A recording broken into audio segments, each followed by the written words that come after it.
नमस्कार। आज बातचीत करने वाले हैं हम लोग महिला आंदोलन पे, भारत में जो महिला आंदोलन रहा है उसको लेकर के। इसका बैकड्रॉप बेहद दुखद है, खासकर जब आज बातचीत कर रहे हैं। आज देश में एक खास किस्म से महिलाओं के खिलाफ हिंसा को लेकर आक्रोश है। मणिपुर में दो कुकी महिलाओं को, दो आदिवासी महिलाओं को निर्वस्त्र करके घुमाया गया और उन पर बलात्कार हुए। ये घटना 2 महीने पहले हुई, अभी प्रकाश में आई है, उसका वीडियो सामने आया है। और उसके बाद प्रधानमंत्री एज यूजुअल जो किया करते हैं उन्होंने किया, उन्होंने अपना क्रोध व्यक्त किया, दुख व्यक्त किया। यह अलग बात है कि जब स्टेट की एजेंसियां क्या कर रही थी 2 महीने से, जो राज्य के मुख्यमंत्री और देश का मुखिया, इतनी बड़ी घटना, जो शर्मनाक घटना है, जो प्रधानमंत्री को क्रोधित कर दे ऐसी घटना है, उसकी खबर प्रधानमंत्री तक नहीं आती है। ऐसे ही कुछ मसले थे तब जब भारत में महिला आंदोलन की शुरुआत होती है, और शुरुआत महिलाओं के खिलाफ हिंसा को लेकर होती है, जो बाद में कई और अन्य सवालों को अपने दायरे में समेटते चली जाती है। कई जगह अकादमिक संस्थान भी उस दौर में बनते हैं और एक सुनियोजित ढंग से महिलाओं के अधिकार, महिलाओं के विमर्श, स्त्रीवादी विमर्श, अब महिला शब्द यहाँ हटाएं तो स्त्रीवादी विमर्श के लिए संस्थान खुलते हैं। तो ये वो दौर है, उस दौर को हम आज समझेंगे। हम एक और खास दौर में जी रहे हैं, इसके लिए हमें गर्व होना चाहिए। वह था कि सदी का सबसे बड़ा आंदोलन इस देश ने देखा, जिसे शाहीन बाग आंदोलन के नाम पर जानते हैं, और वह नागरिक अधिकार के तौर पे सदी का सबसे बड़ा महिलाओं का आंदोलन था। महिलाओं के द्वारा लेड आंदोलन था, जो शाहीन बाग से शुरू हुआ और पूरे देश में फैला। और मुझे लगता है कि अल्पसंख्यक समूह से आई महिलाओं में महिलाओं का ये शायद पहला आंदोलन था जो नागरिकता के लिए इतने बड़े पैमाने पर था। नागरिकता के आंदोलनों में अल्पसंख्यक समुदाय की महिलाएं पहले से भी शामिल थी। तो ये एक दुखद बैकड्रॉप है। तो एक मैंने बात कही कि एक हमारे लिए एक बेहद बेहतर अनुभूति भी है कि हम एक ऐसे महिला आंदोलन के गवाह बने हैं, उसमें साथ शामिल भी हुए हैं, जो सदी का सबसे बड़ा महिला आंदोलन सिविक राइट्स के लिए, नागरिक अधिकार के लिए। आज की बातचीत का एक बहाना है, भारत में महिला आंदोलन एक किताब है, विमर्श और चुनौतियां। इसे संपादित किया है साधना आर्या और लता सिंह जी ने। ये दोनों स्त्री विमर्श की बड़ी विदुषी हैं और क्रमशः एक दिल्ली विश्वविद्यालय से रिटायर हुई हैं साधना जी, और लता जी जेएनयू में पढ़ाती हैं। थोड़ी देर में हम उन्हें जोड़ते हैं। थोड़ी सी बता दूं बात किताब के बारे में कि किताब राधा कृष्ण पेपरबैक्स, राधा कृष्ण प्रकाशन से है। आप खरीद सकते हैं 399 रुपए में। ये कई सारे आलेखों का एक संकलन है और बहुत ही सुनियोजित दृष्टिकोण के साथ आलेख लिखवाए गए हैं, जिनके जरिए आप भारत में महिला आंदोलन का इतिहास, उसकी गति, उसके विमर्श, किन मुद्दों पे आंदोलन था, किन मुद्दों पे आज भी जो हम उससे संबोधित होते हैं। तो हम सीधे सीधे बातचीत करेंगे साधना जी से, लता जी से, और हमारे साथ एक और मेहमान होंगी, निवेदिता मेनन, स्त्री विमर्श की विदुषी, स्त्री काल के दर्शक इनसे परिचित हैं। इनकी एक किताब पर भी हम लोगों ने कभी बातचीत की थी। तो अपने मेहमानों को जोड़ लेते हैं। लता जी, आपका बहुत बहुत स्वागत है। निवेदिता जी, आपका भी बहुत बहुत स्वागत है। और साधना जी, आपका स्वागत है। तो ये एक बैकड्रॉप है जिस पर हम लोग बातचीत कर रहे हैं, उस पर आगे सवालों के उसमें भी जाएंगे। ऐसे भारत में जब प्रधानमंत्री जिन चीजों पे क्रोधित होते हैं, उसे अभयदान मिल जाता है, जैसे साध्वी प्रज्ञा, जैसे ब्रजभूषण आज बेल मिले, सीट दाखिल हो गया था तो बेल मिलना ही चाहिए, कानूनन उनका राइट बन गया है, उन्हें भी मिल जाएगा। इन सब पर क्रोधित होते रहे, इस पर बाद में बात करेंगे। सबसे पहली शुरुआत करते हैं इस किताब के प्रसंग में, और ये चीजें अपने आप आती भी रहेंगी। भारत में महिला आंदोलन, निवेदिता जी से शुरू करते हैं। निवेदिता जी, आपने ये किताब पढ़ी है, तो आपकी प्रारंभिक टिप्पणी। जी नमस्कार। सबसे पहले मैं बधाई दूंगी लता और साधना को, दोनों हमारे 7 दशकों से नारीवादी आंदोलन में हम। आवाज आपकी जी, ठीक से नहीं आ रही है आवाज? अब आ रही है? अभी ठीक है जी। ठीक है, मैं ये कह रही थी कि बधाई लता और साधना को सबसे पहले एक बहुत ही महत्वपूर्ण संकलन को हमारे सामने लाने में, और दूसरी बात मैं ये कह रही थी कि हम तीनों नारीवादी आंदोलन के साथ जुड़ी हुई हैं कई दशकों से, तो एक साथ हम एक तरह से बड़े हैं इस आंदोलन में, और हमारे प्रश्न एक तरह से हमारे कॉमन प्रश्न हैं, हमारे कॉमन दुविधाएं हैं, और हम एक दूसरे के राजनीति और इंटेलेक्चुअल काम को समझती हैं।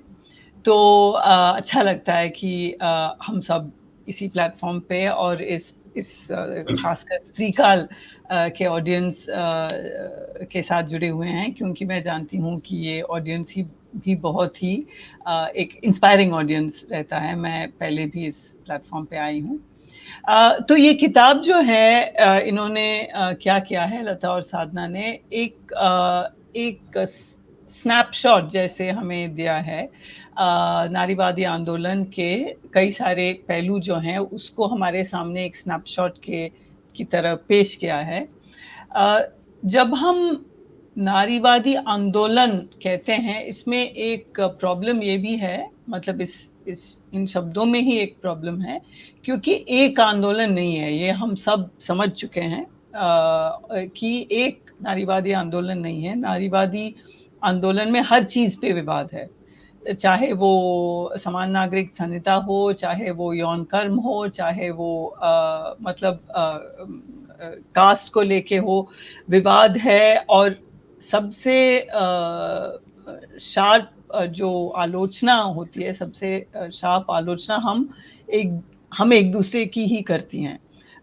कोई भी आप नारीवादी मीटिंग या कोई एक गैदरिंग में चले जाएंगे तो आपको सबसे ज्यादा ये सुनने को मिलेगा कि अपने पहले आत्मालोचना होती है कि हाँ 70 के दशक में हम ऐसा सोचते थे, 80 के दशक में ऐसा सोचते थे, अब हम ऐसा नहीं समझते, अब हमारा दृष्टिकोण बदल गया है। इस तरह की बातें आपको सुनने को मिलेगा। और इसके अलावा एक दूसरे पर भी आलोचना की, जैसे कि मेन स्ट्रीम इंडियन फेमिनिज्म जो है वो सवर्ण रहा है, या इसने विकलांगता या डिसेबिलिटी पे ध्यान नहीं दिया है। इस तरह की आलोचनाएं आती हैं, और इस पे और ऐसी आलोचनाएं जब आती हैं, हम एक तरह से आत्मालोचना भी करते हैं। हम ऐसा नहीं कि ये सुन के हम कहते हैं कि नहीं ऐसा नहीं है। हमारा रिएक्शन जो है वो हमेशा ये रहा है कि हाँ ये गलती हुई है हमसे, या हमें इस तरह सोचना चाहिए। तो इस तरह का एक जो फील्ड है नारीवादी पॉलिटिक्स और नारीवादी स्कॉलरशिप का, दोनों के जो फील्ड हैं, और जाहिर है कि नारीवाद जिसे हम कहते हैं वो सिर्फ स्कॉलरशिप कभी नहीं हो सकता। हमारा स्कॉलरशिप हमेशा आंदोलनों के साथ जुड़ा हुआ है। और तो ना एक आंदोलन है और ना ही आंदोलन और राजनीतिक आंदोलन और स्कॉलरशिप अलग अलग हैं हमारे लिए।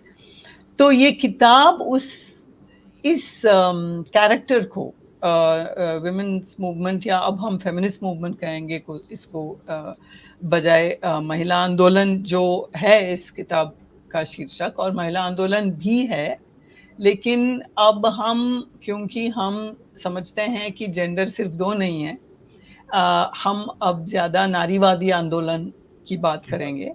और इसमें आप लोगों की जो एक जॉइंट किताब थी तीनों की, उसमें और भी तो हाँ नारीवादी राजनीतिक संघर्ष एवं मुद्दे, हिंदी में उसका अनुवाद था। हाँ, वो साधना में और जिनी लोकनीता ने उसका संकलन किया था। अच्छा, लता जी नहीं थे। हाँ जी। तो इसमें फॉर एग्जांपल चैनिका शाह ने क्वियर नारीवाद पर भी लिखी है। तो तरह तरह के निबंध हैं इसमें, और करीब कितने एसेज हैं मैंने गिना नहीं, लेकिन 10-15 एसेज कितने हैं साधना, कितने एसेज हैं इसमें है कुल 18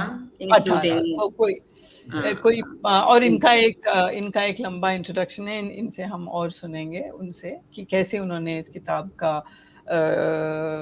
की कल्पना की और कैसे इसको साथ मतलब एक साथ लाए। तो इसमें तरह-तरह के निबंध हैं, यौन कर्म पे है, क्वेयर फेमिनिज्म पे है, डिसेबिलिटी पे है, कास्ट पे है, तो कई सारे पहलुओं पे है सबसे ऐसे। ज्यादा जो इसमें है मैडम, मैं बीच में टोक रहा हूँ कि जी, वो आप लोगों की किताब जो लैग करती थी वो जी, कास्ट वाले डिबेट से, वो इसमें शामिल है। वो इसमें नारीवादी शामिल है। राजनीति संघर्ष से वो मुद्दे उस थोड़ा लैग करती थी। तो इसमें बिल्कुल आप दो बिल्कुल सही चीज कह रहे हैं। दो तीन उसमें ये चैप्टर। मिसिंग था, ये डायमेंशन मिसिंग था, और इस किताब में नहीं है, और ये बहुत अच्छी बात है। तो मुझे लगता है कि अब थोड़ा हम लता और साधना से सुने कि वो किस तरह इस किताब की कल्पना की, और कैसे ये किताब बन के आई। एक एक करके हम लोग सुनेंगे। और फिर दोहरा दूं कि निवेदिता जी की किताब पर हम लोगों ने बात की थी। किताब नारीवादी निगाह, सीइंग लाइक अ फेमिनिस्ट। और वो उसको बातचीत को आज भी आप हमारे यहाँ सुनेंगे तो ये देखेंगे कि जो उन्होंने कहा कि हमारे यहाँ कोई एक फाइनल कोई बात नहीं होती है विमर्श की, कोई नीति, बिल्कुल। बल्कि हम लोग विमर्श करते हैं, एक दूसरे के खिलाफ भी, एक दूसरे के साथ भी। तो ये उस किताब की खासियत थी। कई सारे विमर्शों का जो संजाल है, कई विषयों को लेकर के, कई जो ओपिनियंस हैं, कई जो स्टैंड है उस किताब में। खैर, हम आज इस किताब की बातचीत कर रहे हैं। इसके दो संपादक हमारे साथ हैं। सीक्वेंस टूट भी सकता है इस जो हम लोगों ने निर्धारित किया था, तो पता नहीं, मैं साधना जी का नाम अब ले रहा हूँ।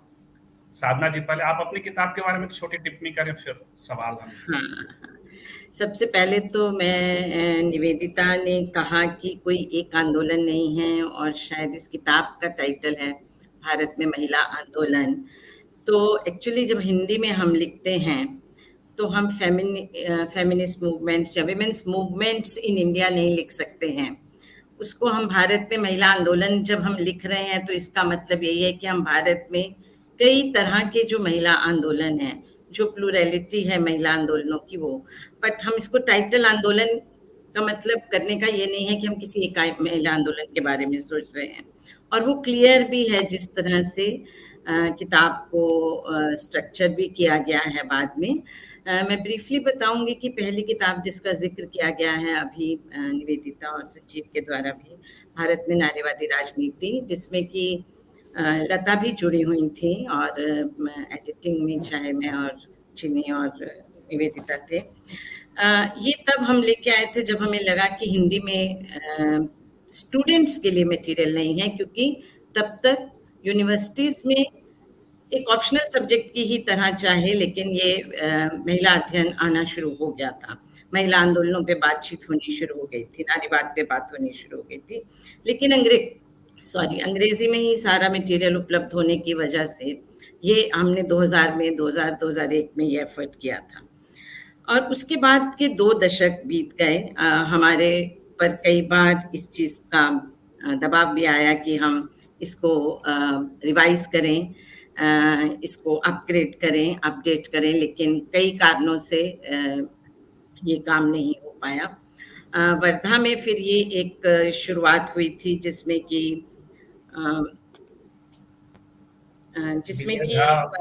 कई सारे संकलन करने की सोची गई थी, और 8-10 ऐसे एरियाज को आइडेंटिफाई किया गया था, लेकिन वो काम बहुत आगे नहीं बढ़ पाया। पर उस काम में एक किताब हमने निकाली। हाँ, हमने जो एक किताब दिल्ली से जो एक किताब निकाली वो थी स्त्री अध्ययन एक परिचय। उमा चक्रवर्ती, वासंती रमन और विजय झा के साथ ये एडिटेड किताब निकाली थी, जो कि अपने आप में मुझे लगता है कि एक बहुत इंटरेस्टिंग और रिच तरीके से महिला अध्ययन कैसे जन्मा महिला आंदोलनों के साथ, और कैसे फिर उसका इंस्टीट्यूशनलाइजेशन या संस्थानीकरण हुआ, और उसके क्या चैलेंजेस हैं। इन 3-4 चीज़ों को देखते हुए वो किताब हमारी हिंदी में आई। और अब ये किताब है जो कि भारत में महिला आंदोलन, विमर्श और चुनौतियां हैं। इसके मूल में यही था कि 2000-2001 में जो किताब हम लेके आए थे, उसके बाद इन 20 सालों में नारीवादी समझ का बहुत विकास हुआ है, उसमें बहुत गहराई भी आई है। उसने मुद्दों को उनकी कॉम्प्लेक्सिटी में समझना शुरू किया। तो वो सारी कॉम्प्लेक्सिटीज, वो सारा जो एवोल्यूशन है थॉट का फेमिनिज्म में, उसको कैप्चर करने की कोशिश की गई है इस किताब में। तो एक तरह से मैं कई बार इस किताब को 2000-2001 की किताब का अपग्रेडेशन ही देखती हूँ, उसको उसके एक सीक्वल की तरह से मैं देखती हूँ कि तब हमने बहुत ही एक बेसिक लेवल पे स्टूडेंट्स को किताब, और बहुत ही 6 महीने में किताब हम वो लेके आए थे, जस्ट विद द ऑब्जेक्टिव कि student should have something to read in Hindi.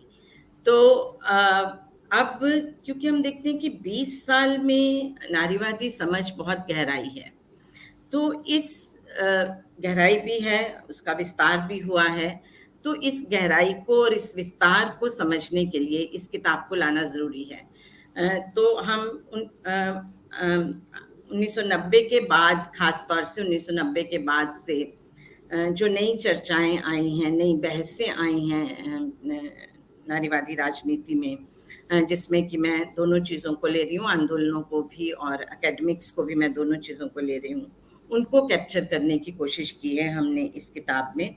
मैं ये नहीं कह रही हूँ कि सब कुछ हम कर पाए हैं, लेकिन काफ़ी कुछ करने की कोशिश की है। अभी भी बहुत सारे ऐसे मुद्दे हैं जो इसमें छूट गए हैं, और वो कमी हमेशा रह जाती है। 2000 की किताब में भी बहुत सारी कमियां थी। दर्शकों को बता दें कि विकलांगता के साथ जी रही, मतलब विकलांगता वाला इशू इसमें मुझे लगता है कि अलग से हुआ है। क्यूयर नारीवाद जो चैनिका शाह का है वो अलग से हुआ है। एनीवे, अगर मुद्दों पे जब हम बात करेंगे तो मैं ये कहूंगी कि यहाँ पे रखे हुए जो अलग अलग अध्याय हैं, उनको हम इंडिपेंडेंट तरीके से नहीं देख सकते कि ये विकलांगता पर है, ये यौनिकता पर है, ये जाति पर है, ये वर्ग पर है, ये काम पर है, इत्यादि इत्यादि।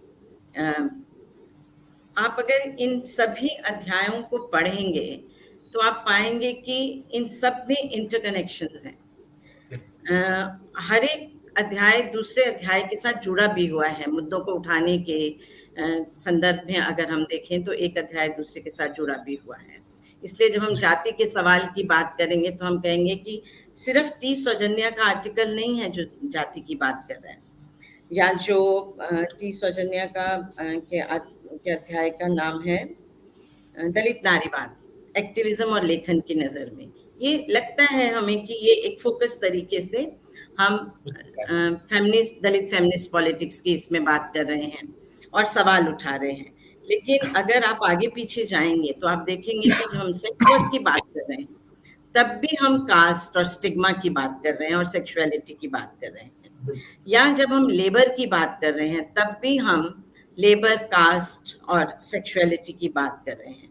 तो ये इंटरकनेक्शंस जो चैप्टर्स में हैं इनको देखना जरूरी है, और यही खास बात है जब मैं कह रही हूँ कि नारीवादी राजनीति गहराई है और ये इवॉल्व की है, तो ये एवोल्यूशन इसमें हमें समझ में आता है।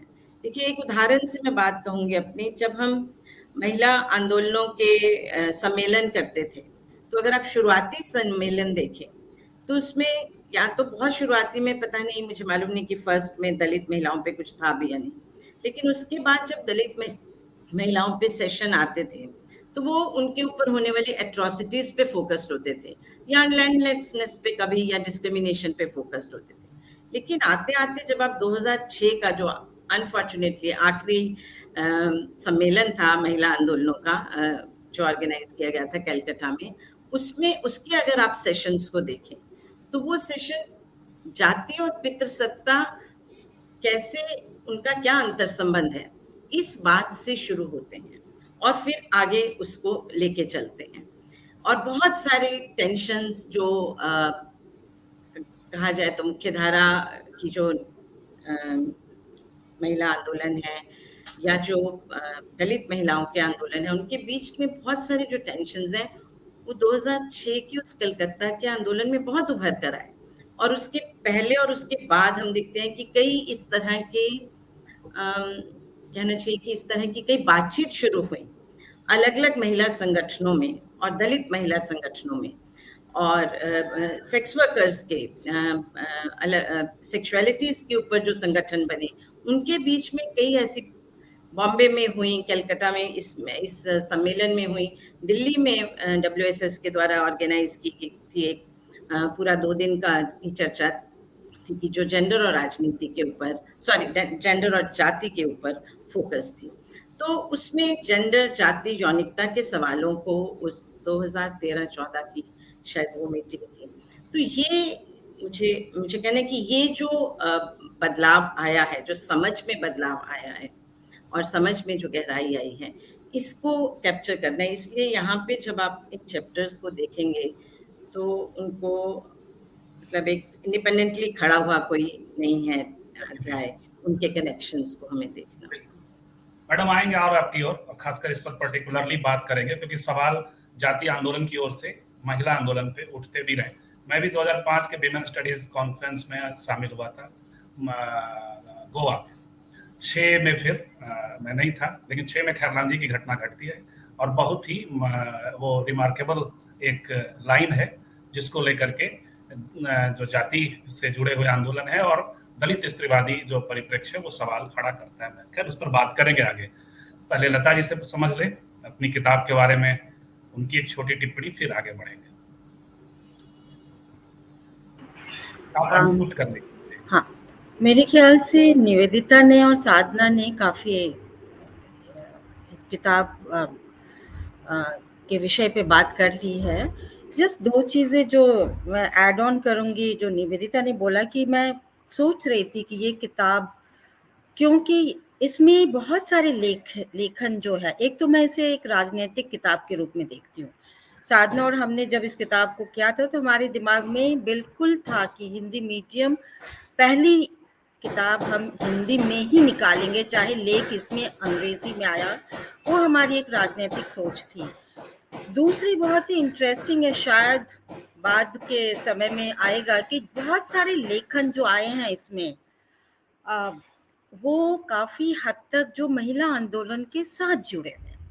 आई मीन क्वेयर मूवमेंट, यदि हम चैनिका को देखें, अनीता घई को देखें, सौजन्या को देखें, तो कहीं ना कहीं एक तरह का डॉक्यूमेंटेशन उनकी, जिसको कहते हैं टेस्टिमनी के रूप में भी हम देख सकते हैं। ये उनकी है आंदोलन में सक्रिय होते हुए भी। और एक बहुत ही अच्छा जो सूत्र जो कहते हैं महिला आंदोलन और महिला अध्ययन के बीच में शायद अब बिखराव हो रहा है, मुझे लगा कि ये किताब उस सूत्र को कहीं ना कहीं फिर से बांधने की कोशिश करती है। तो ये हमारी इसको लेके थी।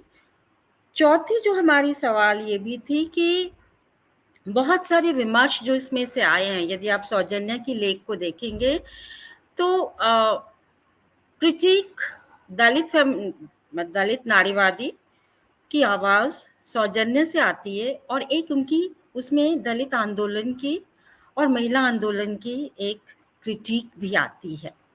मतलब उनकी अपनी वॉइसेस है उसमें क्रिटिक की, जो कि हम देख रहे हैं कि उर्मिला पवार से लेके बामा वगैरह के लेखन में जो आ रही थी, उसे आगे लेके सौजन्या भी सबको लेते हुए पूरे आंदोलन को, कि पितृसत्ता, दलित आंदोलन, महिला आंदोलन के बीच में आप कहाँ उनकी आवाज को देखते हैं और प्रश्न को, मतलब, और उनकी पितृसत्ता को कैसे समझते हैं। तो ये काफी हद तक एक जटिल रूप में सौजन्या उन्होंने बात किया। या चैनिका जब बात कर रही हैं, चैनिका शाह हमारी अपनों में से, आंदोलनों में से एक है, तो ये काफी हद तक कैसे क्वेयर आंदोलन आगे बढ़ता है, किन प्रश्नों को लेके आता है, या अनीता घई वगैरह। तो इस रूप में मुझे ये किताब एक्चुअली अब मैं जब देखती हूँ तो मुझे लगता है कि हम एक उपलब्धि रही इस रूप में। दूसरी कुछ आंदोलन मेरे ख्याल से दोनों निवेदिता और साधना बहुत ही परिपक्व हैं। डाइवर्स मूवमेंट्स की बात करेंगे या हम एक होमोजेनियस मूवमेंट्स की बात नहीं करेंगे, लेकिन दो विषय जो मुझे लगा कि महिला आंदोलन छूता नहीं था, या छुए तो बस उसको उन्होंने कास्ट के एंगल से, लेबर कास्ट एंड सेक्सुअलिटी के एंगल से, मुद्दे से उनको लाया। वो एक महिला आंदोलन, ये महिला आंदोलन की बहुत बड़ी उपलब्धि रही है कि आपने जाति और दलित महिला आंदोलन ने तो जाति और लेबर के ऊपर में, श्रम के ऊपर में उनकी काफी वाद विवाद विमर्श चल रही है, लेकिन एक जो डायमेंशन जोड़ा गया, वो जैसे हम कह सकते हैं ऑटोनोमस महिला आंदोलन ने, या इसके द्वारा जो बागर्ल्स के द्वारा हुआ था, कि सेक्सुअलिटी लेबर कास्ट, जो कि मीना गोपाल की लेखन है, काफी इम्पोर्टेंट लेख आती है कि आप पूरे जेंडर हिस्टोरियोग्राफी में, लेबर हिस्टोरियोग्राफी में इनको कहाँ रखना चाहेंगे, इन इसे, और किस तरह से ये मतलब एक तरह से बहुत सीमाओं को तोड़ता भी है और कंटेस्टेशन भी रहा है, डायलॉग्स भी रहे हैं। दूसरी, मैं संजीव अभी सोच रही थी कि यदि मैं मीडिया या जेंडर, एक दो लेख की चर्चा करूंगी, मीडिया या जेंडर, मुझे याद आ रहा है कि हम निवेदिता भी रही होगी, साधना भी है, हम महिला आंदोलन में शुरू किए थे पूरा मीडिया ऑब्जेक्टिफिकेशन जैसे कह सकते हैं लेते हुए, धीरे धीरे करके उस मीडिया को लेते हुए काफी एक परिपक्वता के साथ हमने फेमिनिस्ट जो नारीवादी विश्लेषण हुआ। लेकिन जो इस वक्त हम मीडिया को देख रहे हैं यदि नारीवादी सोच से, उसे काफी हद तक मीडिया जो मेन स्ट्रीम आप देखेंगे वो बिल्कुल जिसे कहते हैं कि कैपिटलिज्म, पूंजीवाद का एक रूप बन चुका है, और किस तरह से वो हमारी विषय को आपके सामने परोस रहे हैं और किस रूप में परोस रहे हैं, और हम हर वक्त हर समय महिला की ही बात, एजेंसी की बात देखते हैं। तो मुझे लगा कि मीडिया को लेके भी एक जो हमारी समझ है वो भी काफी परिपक्व हुआ है, उसे लेके भी अब हमें छोड़ना नहीं चाहिए। मतलब आंदोलन के लिए मीडिया बहुत इम्पोर्टेंट होती है जी। इस विषय एक क्रिटिसिज्म इस किताब को लेकर है, आगे फिर और के आधा घंटा हमारे पास 18 मुद्दे, ये 18 आलेख हैं इसमें, तो 1 घंटे में बात बनने वाली नहीं है, और भी हो सकती थी बात, लेकिन खैर हम कोशिश करेंगे कि आधे घंटे में थोड़ी बातचीत कर लें। एक क्रिटिसिज्म ये है कि जो मैंने अपने छोटी सी टिप्पणी में इस किताब पर लिखा भी था कि आपने जरूर प्रयास किए कि हिंदी में चीजें आए, ये एक एजेंडे राजनीति के तहत भी था, लेकिन हिंदी में लिखवाया नहीं, तो ये एक क्रिटिसिज्म है। हिंदी के लेखक जो ओरिजिनली हिंदी भाषा में सोचते समझते हैं, तो वो सिर्फ आप हैं लता जी, शायद हिंदी, वैसे साधना जी भी पता नहीं मुझे उनका बैकग्राउंड, लेकिन आप तो हिंदी बैकग्राउंड से भी थी, तो ये था। खैर इस पर बहुत देर हम लोग टिकेंगे नहीं, आप जब आपकी बारी आएगी तो आप इस पर एक वाक्य में कुछ कह सकती हैं। निवेदिता जी, अभी हमने जो अपने इंट्रो में बात रखी, महिला आंदोलन जो शाहीन बाग वाला हुआ, तो उस पर ज्यादा बात नहीं करेंगे, लेकिन एक सवाल अभी यूसीसी का आ रहा है, और हमेशा स्त्रीवादी आंदोलन को, विमर्शों को, कुछ सवाल ऐसे हैं जो मथते हैं। अब जैसे मुस्लिम महिलाओं की ओर से खास करके मुस्लिम पर्सनल लॉ में सुधार का एक प्रसंग है और वो उठाया जा रहा है, उन्होंने अपने चार्टर भी किस तरह क्या क्या होंगे वो सब पेश कर रखे हैं। आज हमने देखा कि यूसीसी पर स्त्रीवादियों का भी एक ड्राफ्ट आया है, मुस्कान हिंदी अनुवाद करवाने की कोशिश कर रहे हैं, तो ये, और शाहबाना के टाइम में भी हुआ। तो होता यह है कि स्त्रीवादी स्टैंड जो समता उन्मुख होता है, उसका इस्तेमाल बार बार हिंदूवादी और जो आरएसएस और भाजपा के फोर्सेज हैं वो कर ले जाती है, तब मामला फंसता है। तो इस पूरे परिप्रेक्ष्य को, सावानों को देखते हुए और यूसीसी को, चाहेंगे कि आप थोड़ा हमारे दर्शकों को समझाएं कि कहाँ फंसता है, क्या विमर्श है। वैसे फंसने वाली कोई चीज है ही नहीं, क्योंकि नारीवादी जो स्कॉलर्स हैं और जो एक्टिविस्ट हैं, इस विषय पर बहुत ही साफ तरीके से इसके सारी पेचीदगियों को सामने रखते हुए दशकों से हम इस पे बात कर रहे हैं। तो इसको एक खास तरह का मुद्दा बनाना हिंदुत्व फोर्सेस का मकसद है, और वो बार बार यूनिफॉर्म सिविल कोड को और समान नागरिक संहिता को बार बार इसलिए लाते हैं कि वो राजनीति का ध्रुवीकरण करें, और वो ध्रुवीकरण करेंगे हिंदू मुसलमान में। वेरी क्लियरली ये एक जो ध्रुवीकरण है, इनकी राजनीति इसी ध्रुवीकरण पे चलती है। तो उनके हाथों में समान नागरिक संहिता सिर्फ एक हथियार है, हिंदुत्व के राजनीति को आगे बढ़ाने का एक हथियार है। हम क्या कहते आए हैं, 1930-35 शायद 1937 में AIWC ने, ऑल इंडिया वुमेन्स कांग्रेस ने एक रेजोल्यूशन पास किया था कि समान नागरिक संहिता होना चाहिए, और 90 के दशक तक नारीवादी आंदोलन ने समान नागरिक संहिता की मांग की है, क्योंकि समझ हमारी उस वक्त, मैं हमारी ही कहूँगी, हालांकि मैं पर्सनली उस वक्त पे जाहिर है कि मैं मौजूद नहीं थी, लेकिन मैं एक ऐतिहासिक रूप से अपने आप को और लता और साधना को एक ऐतिहासिक रूप से नारीवादी आंदोलन के साथ देखते हैं, इसीलिए मैं हम ही कहूँगी। तो हमारी समझ यही थी उस वक्त कि एक राष्ट्र को और याद रखना चाहिए कि हम एक एंटी इंपीरियलिस्ट, एक साम्राज्यवाद के खिलाफ लड़ाई से निकल के आ रहे थे, राष्ट्र बन रहा था, और हमारी समझ उस वक्त ये थी कि एक राष्ट्र को बनाए रखने के लिए एक कानून की ज़रूरत है। और समान नागरिक संहिता हमेशा नेशनल इंटेग्रिटी के फ्रेमवर्क में देखा गया। हर पॉलिटिकल पार्टी ने भी उसको इस फ्रेम में देखा, नारीवादी आवाज़ों ने भी उसको नेशनल इंटेग्रिटी के फ्रेम में ही देखा है। तो चलते चलते 90 के दशक में शाबानो जजमेंट के बाद उस वक्त समझ में आने लगा कि समान नागरिक संहिता किस तरह से हिंदुत्व के जो फोर्सेस हैं वो किस तरह इसको इस्तेमाल कर रहे हैं। और एजेंडा उन्होंने उसी वक्त बनाया, यूसीसी जी सॉरी दोबारा बोलिए। एजेंडे के में लिया भी, भारतीय जनता पार्टी ने एजेंडे में उसको उसी वक्त लिया है, साबानो के वक्त। हाँ, तो उस वक्त नहीं, वैसे यूसीसी के पक्ष में बोलते आए हैं, लेकिन एक तरह से एजेंडा आइटम उसी वक्त बना, सही कह रहे हैं आप।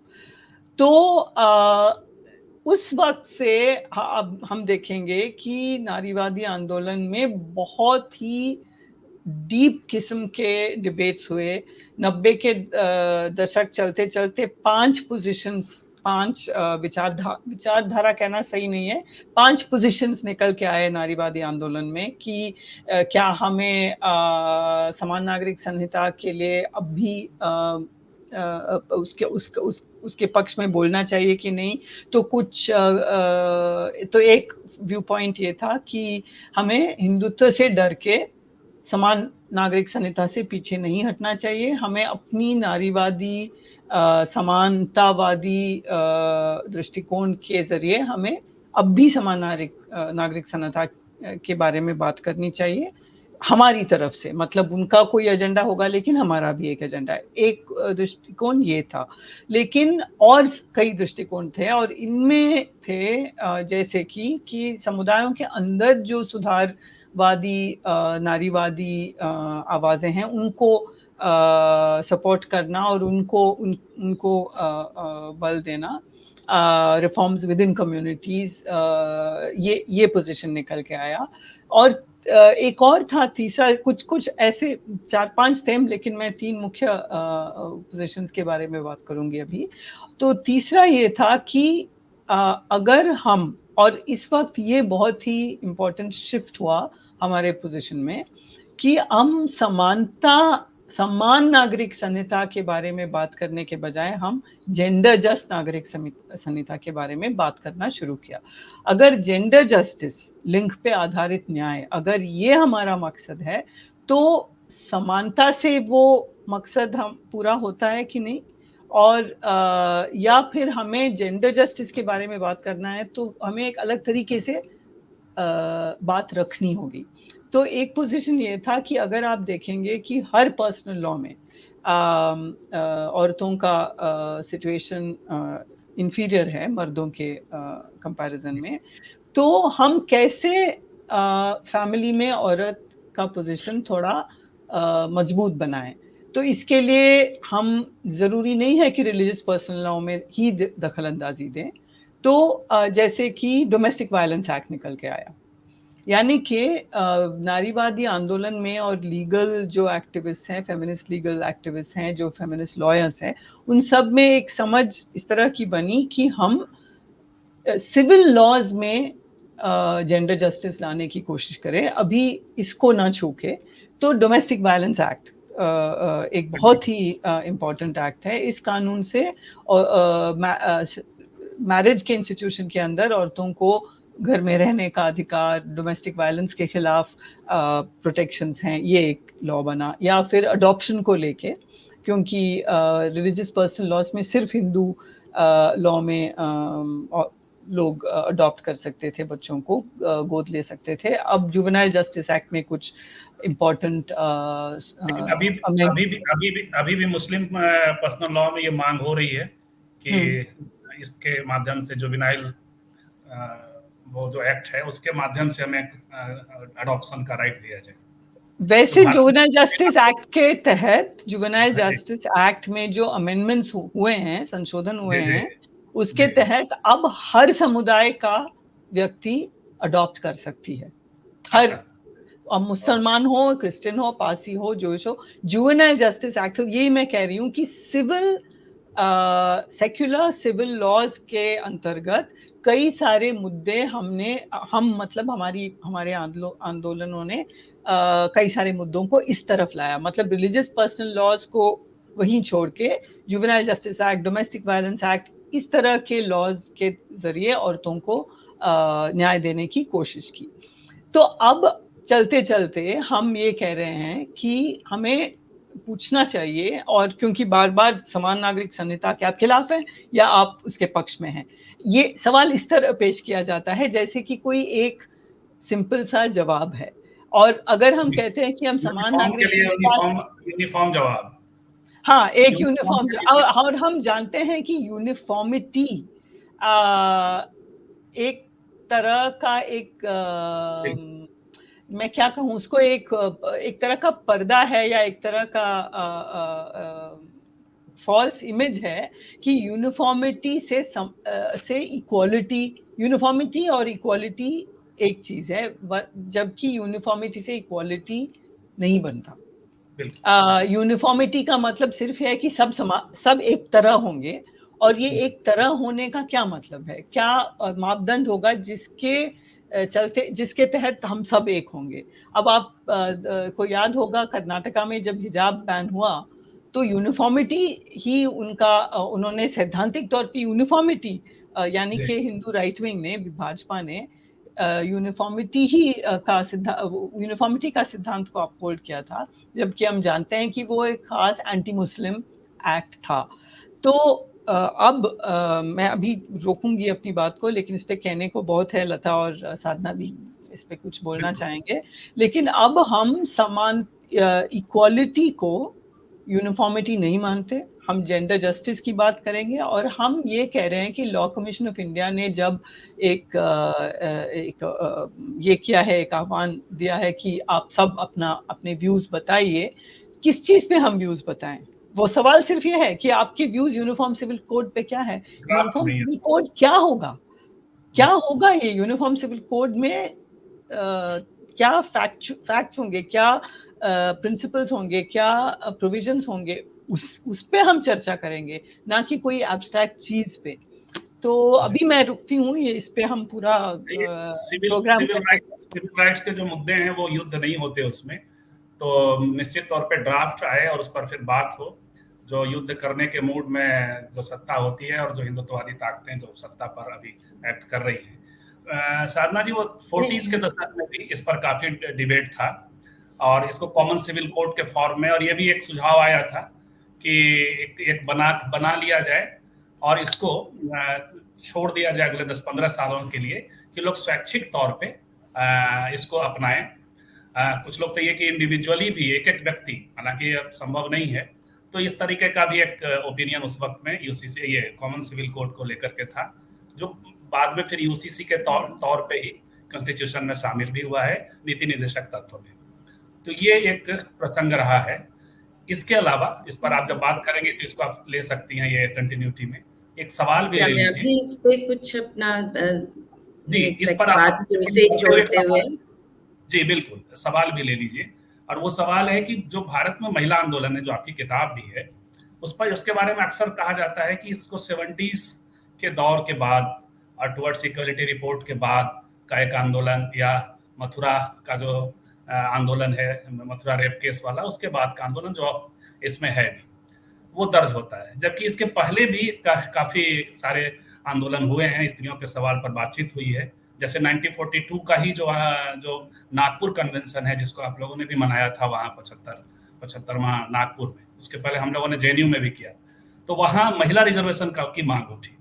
या जो ये ऑल इंडिया विमेन कॉन्फ्रेंस के जो लोग थे, या जो अमृत कौर थी, या संविधान सभा की महिलाएं थी, वो भी जिन चीज़ों का जो मुद्दे उठा रही थी, उसमें डिवीजन ऑफ लेबर का प्रसंग था, या डोमेस्टिक जो वर्क है उसको पेड डोमेस्टिक वर्क के तौर, तो कई सारे मुद्दे उठा रहे थे जो 70 के बाद भी उठे।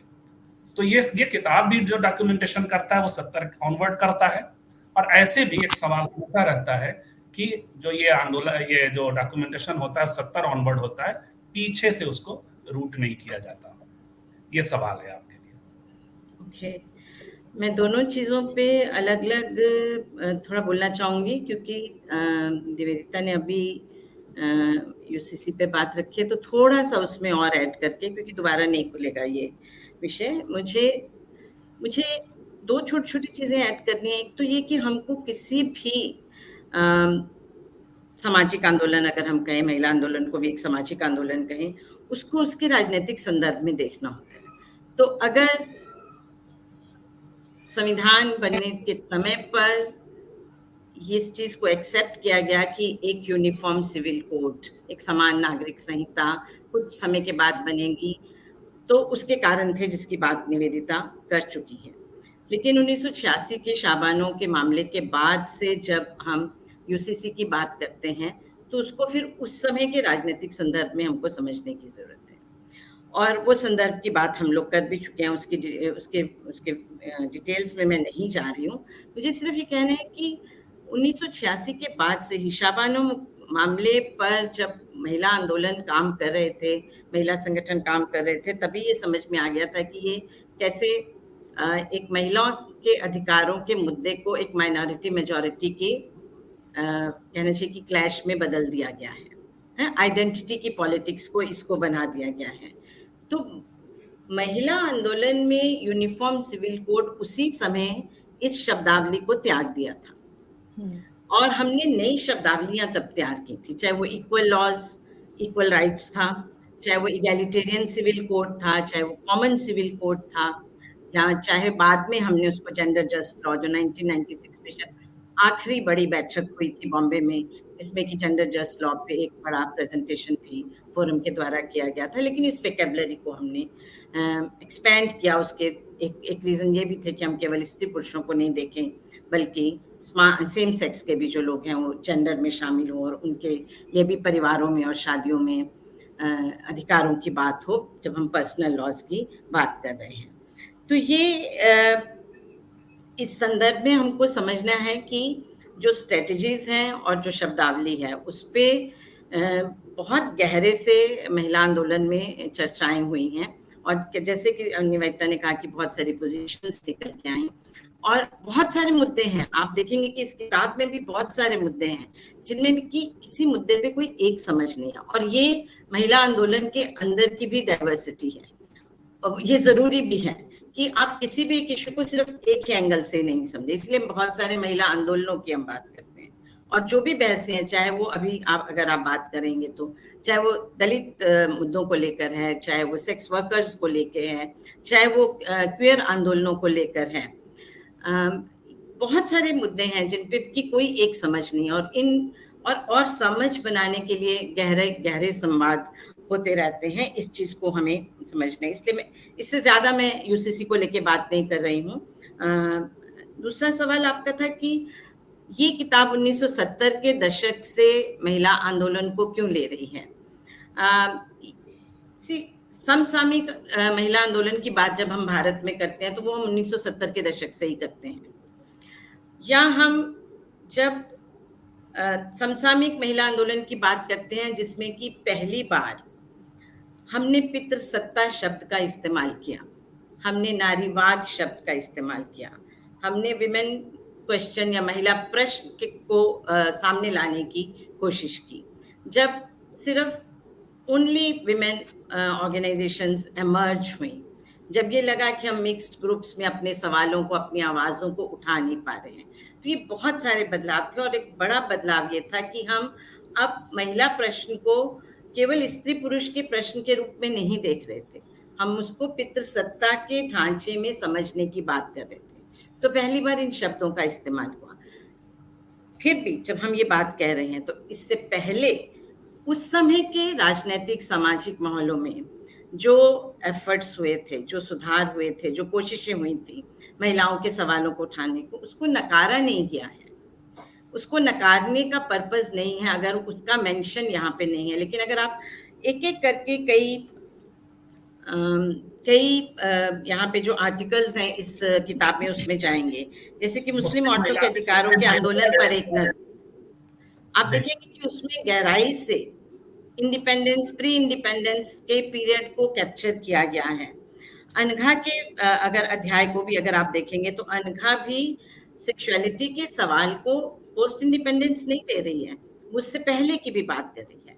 तो मुद्दों के माध्यम से पीछे जाके भी कि वो मुद्दा कैसे पहले समझा गया समाज में और कैसे बदलाव आए, वो किया जा रहा है। लेकिन एक होलिस्टिक तरीके से अगर हम ये मेंशन करते हैं कि समसामयिक महिला आंदोलन और 1970 के बाद हम करते हैं, तो उसके जो कारण मैंने अभी बताए उन कारणों की वजह से है। इसमें कहीं पे भी इतिहास को और इतिहास में महिला प्रश्नों को कैसे उठाया गया उसको नकारने का उद्देश्य नहीं है। हो सकता है कि आगे विस्तार में जब कोई और परियोजना हो तो उसमें उन आंदोलनों को लेकर के भी आलेख शामिल किए जाने चाहिए, मुझे ऐसा लगता है। और कई सारी चीजें जैसे पैट्रियार्की का जो इस्तेमाल है, या एग्जैक्ट सिमोन तो बउआ जो कहती हैं वैसे ही विमेन कंस्ट्रक्ट होती है, वो हंसा मेहता के डॉक्यूमेंट में आपको शायद पीछे जाने पे मिल जाए।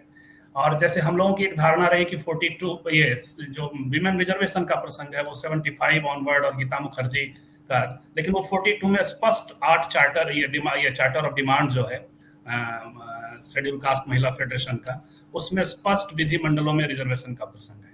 तो ये चीजें यदि होती हैं, लेख शामिल होते हैं, तो विद्यार्थियों के लिए भी, शोधार्थियों के लिए भी आगे काम का होगा।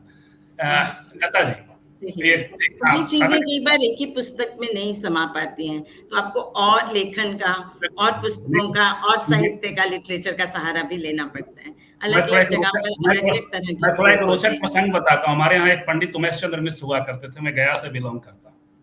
तो उनके पास एक वो भी संस्कृत के दोनों विद्वान थे, तो उन्होंने कहा कि कालिदास के यहाँ जरा आप काव्य दोष बताइएगा। पंडित उमेश चंद्र मिश्र से पूछा, वो कविता के और वो संस्कृत के आलोचक भी थे, कवि भी थे। तो उन्होंने कहा कि पंडित जी मैं काव्य दोष नहीं देखता।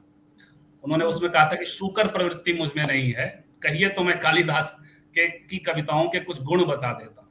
लेकिन रिव्यूअर का एक ऐसा काम है जो गुण भी देखता है और कुछ जो उसकी कमियां रहती हैं तो वो भी थोड़ा थोड़ा करता चलता है। तो इस लिहाज से भी ये लता जी, तो ये आप चाहें तो यूसीसी और ये इन दो सवालों को आप एड्रेस कर एक है संजीव, चूंकि दोनों ने यूसीसी पे बात किया है, एक बहुत इम्पोर्टेंट जो हमारी इसमें लेख आई है जो गजाला जमील और खाला का है, जिसमें उन्होंने बहुत एक इम्पोर्टेंट प्रश्न उठाया है और हम पे भी सवाल उठाए हैं, हमारी भी क्रिटिक किया, ऑटोनमस वुमेन्स मूवमेंट की भी, ये कहते हुए कि जब महिला आंदोलन की बात होती है तो सारे प्रश्नों को आप पर्सनल लॉ और रिलीजन के फ्रेमवर्क में क्यों देखना चाहते हैं मुस्लिम महिला के सवालों को? क्या ये सवाल नॉन मुस्लिम महिलाओं की पितृसत्ता में की जब बातें आती हैं तो क्या उनके सवालों को भी आप उनके धर्म के साथ ही जोड़ के हमेशा उठाए हैं? तो ये एक्चुअली इसीलिए मुझे लगा कि जब भी मुस्लिम वुमेन पे बात होती है, बहुत इंपॉर्टेंट इस समय पॉलिटिकल सवाल उठ रही है ओसीसी की, जो कि दोनों ने कवर किया है, उससे अधिक मैं नहीं। लेकिन पूरी की पूरी जो है उनकी और काफ़ी अच्छे से उन्होंने एक इतिहास दिया महिला, जो आप संजीव आप कह रहे हैं ना, इतिहास की आवश्यकता है कि मुस्लिम महिला कॉलोनियल पीरियड में कितने जगहों पे जर्नल्स लिख रही थी, जो कि निरंतर ने उसकी संकलन भी किए हैं और बहुत सारे महिला के सवाल भी उठा रही थी उस पे। तो यदि हम रूट पे जाए, दलित महिला आंदोलन के रूट पे जाए, वो भी आप फूले, पेरियार, अंबेडकर से आ सकते हैं। आप महिला आंदोलन की हिस्ट्री देखना चाहे वो वहाँ भी आ सकती है। दूसरी ये भी आवश्यकता है कि ये जो आपने सवाल उठाए, ये left women's organise, left oriented जो महिला आंदोलन है, मुझे ये फेडरेशन ऑफ इंडियन वुमेन, जो अपनी इतिहास लिखे था, जिसको गार्गी चक्रवर्ती ने लिखा था, उन्होंने भी ये प्रश्न हम लोगों से पूछा था कि आप अपनी हिस्ट्री, आप महिला आंदोलन को 70s से क्यों देखना चाहते हैं। बट बिल्कुल ये सवाल उधर से ही है, हाँ, ये सवाल उधर से ही मेरी उधर तरफ से ही है, जो कि वहाँ भी गार्गी वही चक्रवर्ती वगैरह तमाम ने जो वो NFIW की सवाल जो हिस्ट्री है, हाँ, वहां से दिखाया है। क्लियरली एक चीज जो उस वक्त भी मैंने उस किताब के ऊपर मुझे टिप्पणी करना था, कहीं ना कहीं सारे प्रश्नों को वो क्लास के फ्रेमवर्क में देख रहे थे। जो NFIW वगैरह का है, कहीं ना कहीं वो NFIW के अलावा हाँ, ये जो साधना ने सवाल उठाया कि एक पितृसत्ता, एक अपने आप में पितृसत्ता के साथ भी लड़ाई होती है, वो जो शब्दावली वगैरह आती है और वो जो आंदोलन में आता है, वो कहीं ना कहीं उस समय गढ़ी जाती है। तो ये हमारा जस्ट मैं ऐड कर, एक और बहुत इम्पोर्टेंट चीज मैं ऐड करना चाह रही थी, जो शायद एक और किताब आनी चाहिए, या कि जो इस वक्त जब हम देख रहे हैं आंदोलन को, तो हम महिला आंदोलन किसे कहें। ये रंजना पाढ़ी की लेख यदि आप देखेंगे तो वो उसने भी हम पे सवाल उठाए महिला आंदोलन पे। उड़ीसा में जो डेवलपमेंट, विकास की जहां जहां कॉर्पोरेट ग्लोबलाइज्ड हो रही है और काफी उग्र रूप से महिलाएं, गरीब तबके के आदिवासी महिलाएं और ये दलित महिलाएं आ रही हैं, और वो कह रही है ना मार्क्सिस्ट फेमिनिस्ट इस सवाल को एड्रेस कर पा रहे, ये जो सबसिस्टेंस जो कि इकोनॉमी की, ना हम फेमिनिस्ट उसको कभी प्रश्न, या हमने क्लास के प्रश्न को छोड़ ही दिया है।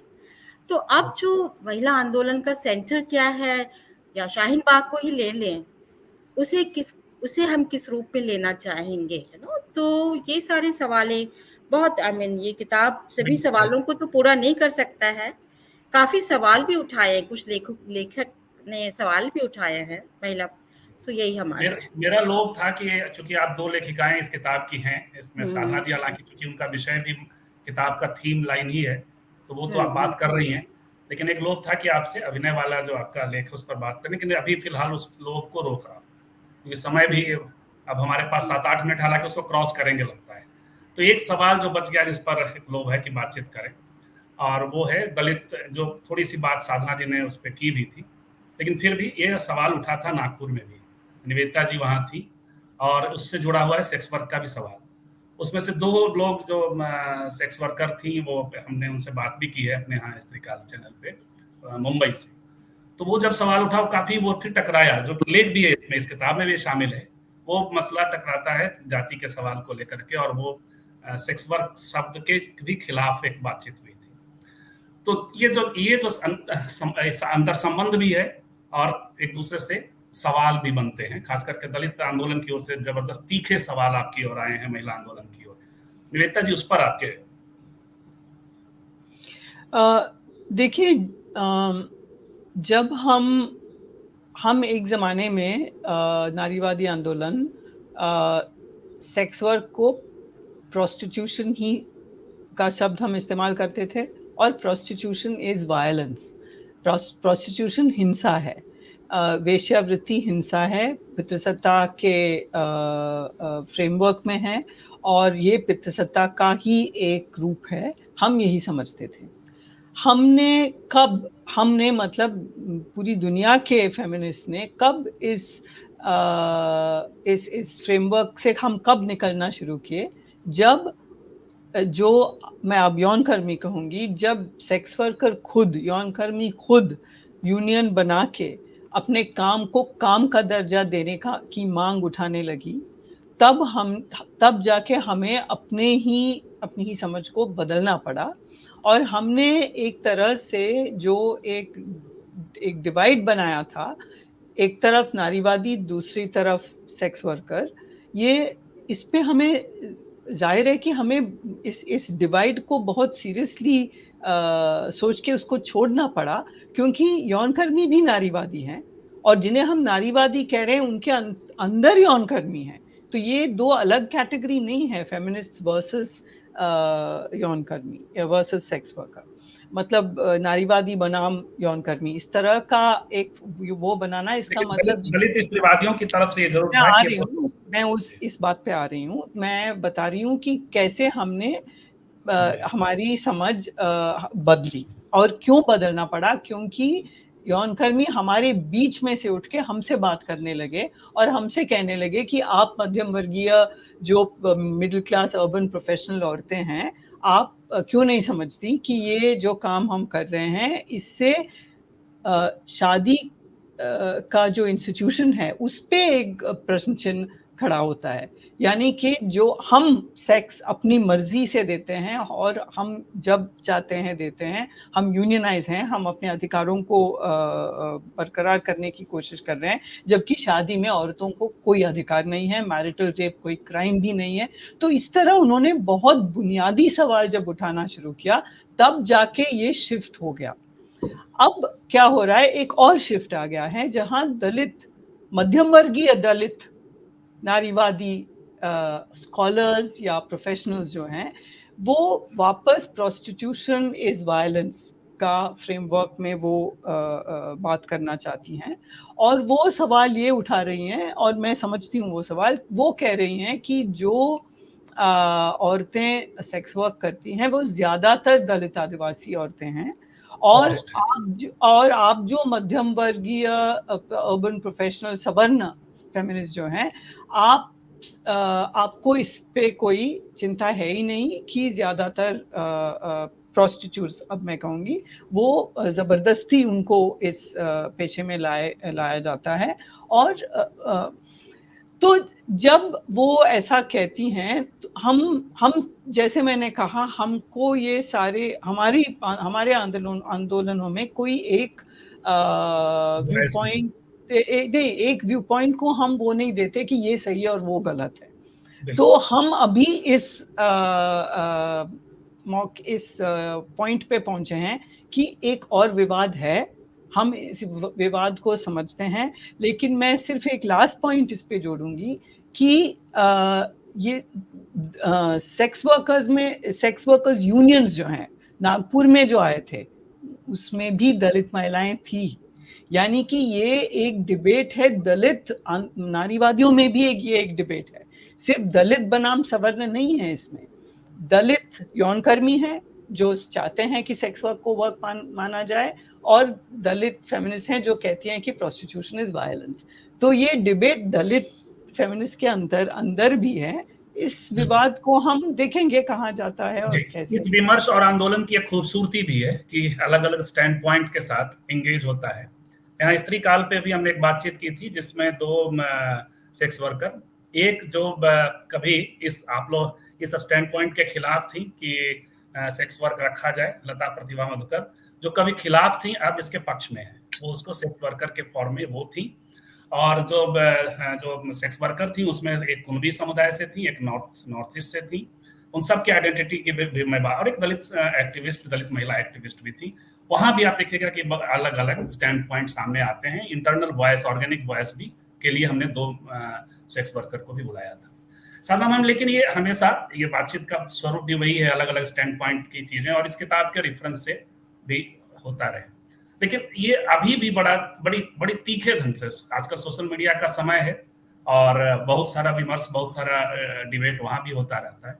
तो बहुत बार बहुत सारी घटनाओं को केंद्रित करके भी कहा जाता है कि एक खास दूरी, अभी जो दूरी पटनी शुरू हुई है 2006 के बाद जो आप कह रही है, वो दूरी अभी भी बनी हुई है मुद्दों को लेकर, और एक अलगाव सा महसूस दलित आंदोलन के लोग और दलित स्त्रीवादी आंदोलन के लोग करते हैं।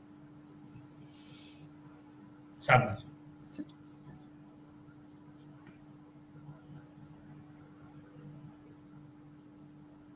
अनम्यूट करके। ये पूरा मैं सवाल ठीक से सुन नहीं पाई थी, कुछ प्रॉब्लम थी।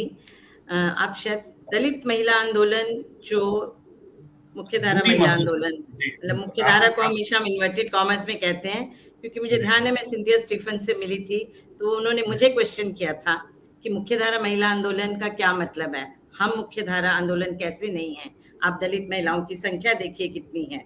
तो इसलिए मैं उसको इन्वर्टेड कॉमर्स में, क्योंकि मेन स्ट्रीम विमेंस मूवमेंट शायद वो जिसका कि ज्यादा प्रभाव रहा लेखन में या राजनीतिक स्तर पर या पॉलिसी मेकिंग में, उस दृष्टि से हम उसको मुख्यधारा कह रहे हैं। और देखिए, ये सवाल सिर्फ दलित महिलाओं का नहीं है।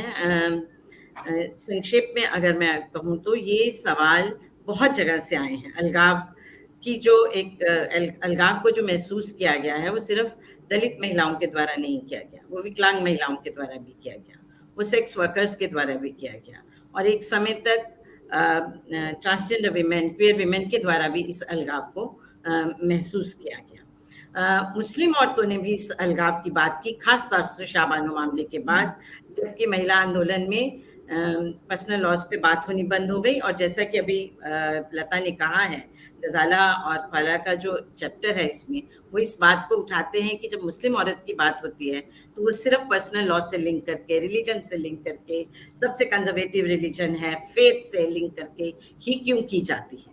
और ये सवाल मुझे एक बार नॉर्थ ईस्ट की महिलाओं ने भी कहा था कि आप जब नॉर्थ ईस्ट की बात करते हैं तो सिर्फ स्टेट रिप्रेशन की क्यों बात करते हैं ऑन विमेन। नॉर्थ ईस्ट में कितनी तरह का और पेट्रियार्कल ऑपरेशन है जिसकी बात नहीं होती है। तो ये अनेकों सवाल हैं। मतलब नॉर्थ ईस्ट से भी एक अलगाव, या नॉर्थ ईस्ट को की तरफ ध्यान ना दिया जाना, या नॉर्थ ईस्ट की तरफ ध्यान सिर्फ इस स्तर पर दिया जाना कि स्टेट का रिप्रेशन वहाँ पे अफ्स्पा के माध्यम से जो था उसकी तरह से देखना, जैसे कि मुस्लिम औरतों के लिए पर्सनल लॉज या फेथ की उसके लेंस से अगर हम देखना, तो ये अलगाव के सवालों को मतलब कहना चाहिए कि महिला आंदोलन को बार बार उसके ऊपर पिंच किया गया है, उस पे सवाल उठाए गए हैं अनेकों तरह से। तो मैं सिर्फ दलित अलगाववाद की बात नहीं करूँगी, और उसकी बात बहुत अच्छे से टी सौजन्या ने इसमें रखी है। लेकिन हम ये भी देख रहे हैं, और ये बात मैंने शुरू में ही कही है, कि अब अगर पिछले 20 सालों में अगर हम देखें तो अभी भी शायद लीडरशिप के सवालों को अभी भी उठाया जा रहा है कि महिला आंदोलन का नेतृत्व, हालांकि इस समय मुझे नहीं मालूम मैं महिला आंदोलन के नेतृत्व के बारे में बात करूं या नहीं करूं,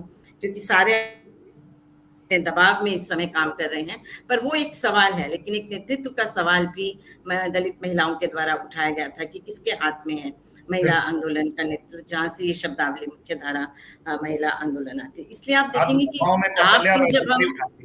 आत्मकथाओं में कौशल्या बैसंत्री साफ साफ उठाती हैं 90s के दशक और उसके पहले वाले दशक। जी। तो मैं ये कह रही हूँ कि इसलिए इस किताब में जब हम देखते हैं तो हम एक समझ में जो एक गहराई और कॉम्प्लेक्सिटी को कैप्चर करने की बात है मुद्दों को लेकर, वो हमें नजर आता है। इसलिए इस किताब में जब आप जाति के सवाल को देखेंगे तो बहुत सारे एंगल से, बहुत सारे पर्सपेक्टिव से उसको अप्रोच किया जा रहा है। इवन जो पहला चैप्टर है पितृसत्ता को समझने का प्रयास, सुरंजिता रे का जो चैप्टर है, उसमें भी हम देखते हैं कि पेट्रियार्की को दलित समझ से कैसे समझा गया, वो सवाल निकाल के लाया गया है। तो यस, वो अलगाव का जो उनका सवाल है वो अपने आप में बिल्कुल सही है। आई कैन ओनली से कि महिला आंदोलन के अंदर इस तरह के कोशिशें जरूर हुई हैं, प्रयास जरूर हुए हैं, और महिला लेखन भी, जो कि इस आंदोलन से जुड़ा हुआ है बहुत गहरे तरीके से, उसमें भी इस तरह की कोशिशें हुई हैं कि किस तरह से इन सारे मुद्दों को और जो भी ये सारे विषय हैं और ये जो इतिहास हमसे छूटा हुआ है उसको शामिल करने की कोशिश की जाए।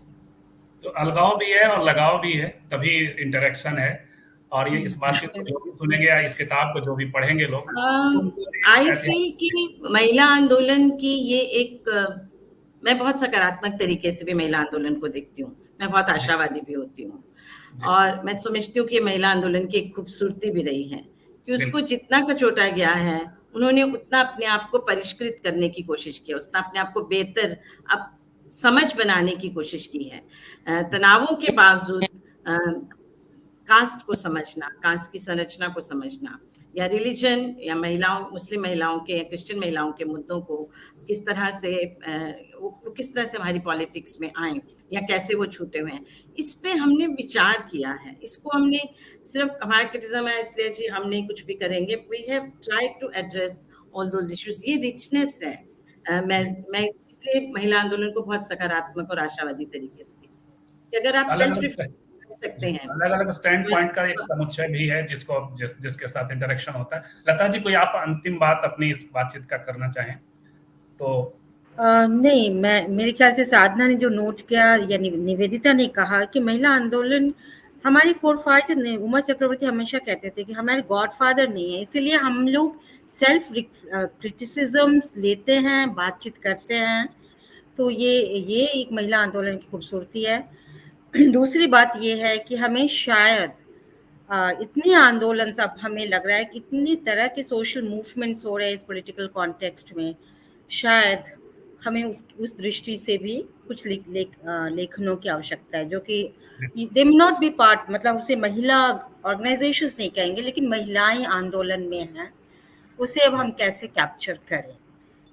बस तो ना यथार्थ यूनिफॉर्म होता है, ना बदलाव का स्वप्न यूनिफॉर्म होता है। यूनिफॉर्मिटी जो होती है वो खुराफाती दिमागों में हुआ करती है, और उन दिमागों के सामने जब सवाल आता है, सुप्रीम कोर्ट के सामने जब वो प्रश्न आता है कि आप सेम सेक्स मैरिज को लेकर के, तो वहाँ सब वो खुद उनकी हिचक सामने आ जाती है। पर्सनल लॉ को लेकर के हमेशा एक हिचक सामने रहती रही है।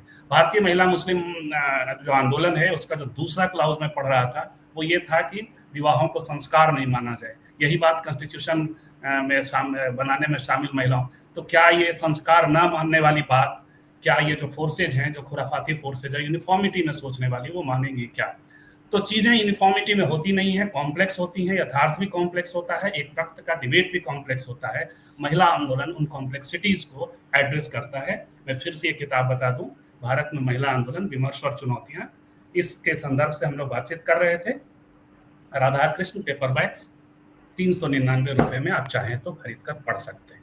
आप तीनों हमारे साथ जुड़ी, और ये थोड़ा सा क्रूशियल काम होता है वो शुकर प्रवृत्ति वाला, तो कुछ ये, लेकिन मूलतः डिस्कोर्स में हम लोग शामिल हुए। आप सबका बहुत बहुत धन्यवाद। फिर मिलते हैं किसी अन्य विषय में। धन्यवाद।